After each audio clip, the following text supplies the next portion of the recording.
asalaamaaleykum mbokk yi ñu ngi leen di nuyu yéen ñëpp yéen journalistes yi yéen suñuy gan yéen suñuy camarades camarades SUTBEF ñu ngi leen di nuyu yéen ñëpp di leen gërëm également si ñu ngeen ñëw wuy suñu woote ñu ngi leen di yëgal tey que ne dañ leen woo pour waxtaan ak yéen si différent bi nga xamante ne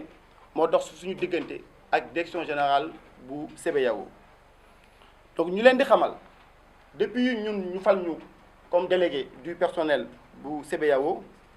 dañoo tàmbali woon suñu liggéey si seet nu ñuy doxalee jàmm li ñuy tuddee dialogue social ñu ciy dox di ci waxtaan loolu waraloon ñu nangu woon di toog ak direction générale boobu ñi nga xamante ne ñoom lañ fa teg muy capital humain di waxtaan ak ñoom ci waxtaan yu bëri pour li nga xamante ne moo mën a indi jàmm ci banque bi moo war a indi li nga xamante ne mooy jëmal kanam intérêt wu travailleur CBAO ñu leen di xamal ci loolu noonu ñu leen di wax noonu travailleurs yi ak collège de délégué dox nañ ci tànk yu ñu mën te it waslu nañ ci ak waaye wax dëgg fa yàlla mënuñu wax loolu ci direction générale ñun ñu ngi dox jàmm mais ñoom lépp lu ñuy def dafa mel ni ne li ñuy fexe mooy guddal jëli bi wala ñu fexe ba xool lu ñuy kase suñu dynamique bi nga xamante ne moom la collège des délégués ànd ak liggéeykatu CBAO yi donc ñu leen di xamal ne depuis le 14 août 2019 la ñu signé woon la ñu xaatimoon benn këyit boo xamante ne dañoo déposé woon lu ko jiitu benn plateforme revendicative bi ñu juboo ci yenn ponk yi lañ d'accord ne dina am point yoo xamante ne direction générale bi dina jël engagement pour réaliser ko waaye ñu gis ne depuis boobu ba léegi am na point yu bëri yoo xamante ne nanguwu ko réaliser ba tey te point yooyu noonu yi ci gën a am solo mooy problème mu heure supplémentaire ndax CBAO da ngay liggéey sa heure supplémentaire mais pour ñu fay la ko dafay jafe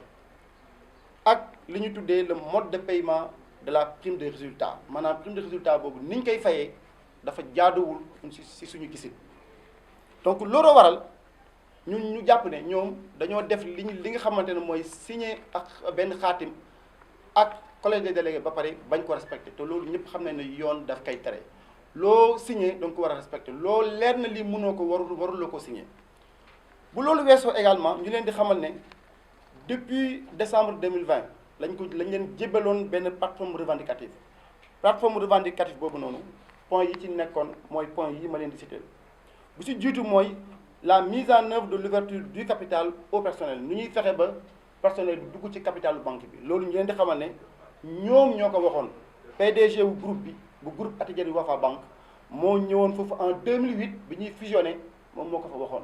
donc ñu leen di xamal ne digge naka la ko olof di waxee waaw digge bor la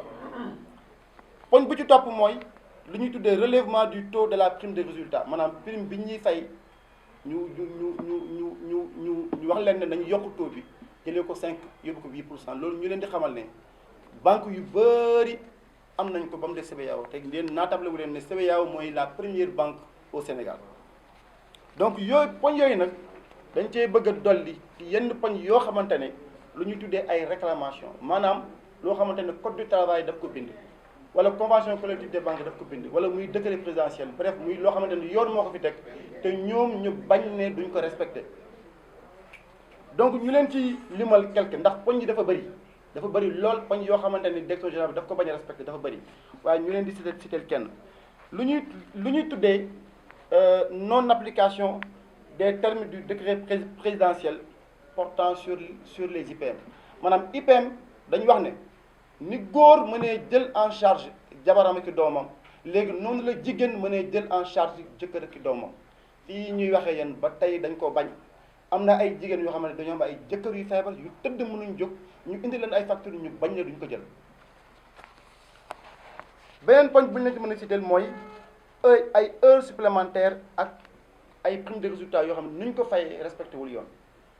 heure supplémentaire yoon dafa wax li ñu tuddee convention collective des banques daf ne taux bi gën a ndaw ci lu ñu koy fayee mooy 15% 115% ñun ñu gis ne depuis 2013 ba tey jii ba 2020 ba 2021 ñu ngi doon fayee nit ñi taux boo xamante ne mooy 110%. ñu leen di wax ne nañ ko régulariser waaye ba tey jii nii nanguwuñ ko def. prime de résultat ni ñu ko yàgg di fayee mooy yéen ñëpp defe naa am na ñoo xam ne xam nañ lu comptabilité di doxee dafa am lu ñuy tuddee CFCE contribution forfaitaire à la charge de l'employeur mais dañoo gis ne ñun ci prime boobu doon ndekete biñ ñu koy fay au lieu que employeur bi fay ko mais déedéet daf ko dindi si ñun lim ñu war a fay pour jël ko di ko fay impôt te loolu ñëpp xam nañ ne yoon daf koy tere te nanguwuñ ko régulariser. su loolu weesoo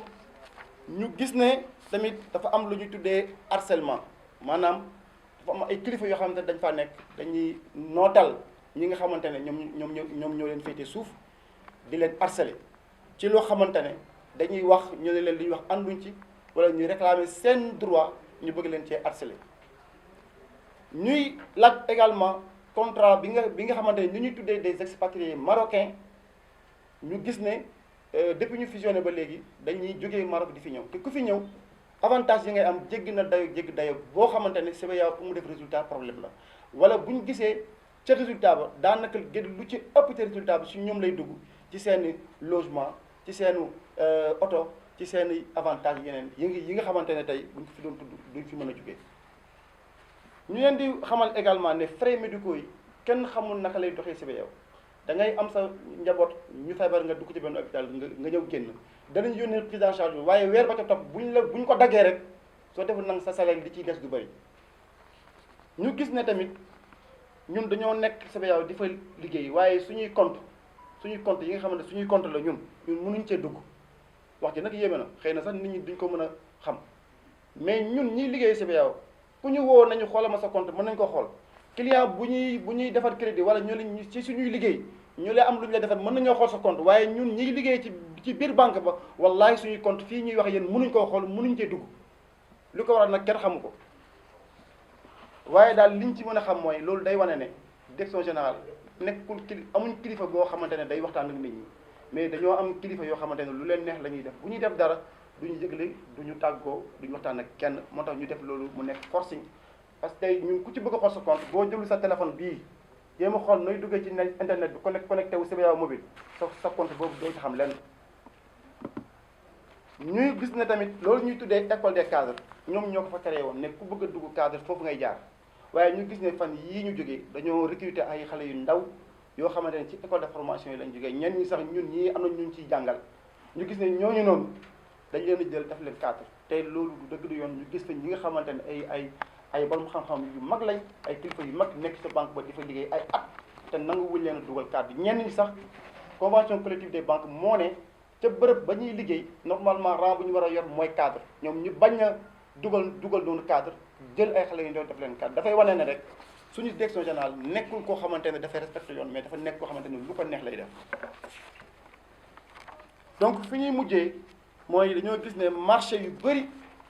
biir CBAO moo xam ci ni banque bi doxee